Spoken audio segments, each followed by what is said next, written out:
Partner, Oh. ay ang hindi lang kilala ang Vigan City sa kultura at ganda ng mga tanawin doon. Saan pa?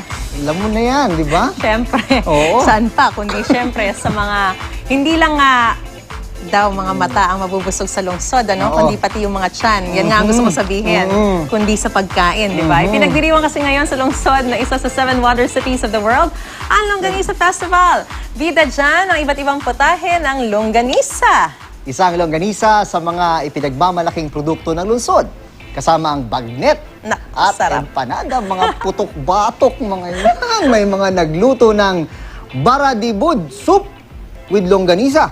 Ano ba Bago yun? yun, partner Hindi ko pa natitikman Bibingka yun. ang kasama na may longganisa, cream dory stuffed with longganisa, at iba pa. At pagkatapos ng Cook Fest, masayang pinagsaluhan ng mga nanood ang longganisa dishes.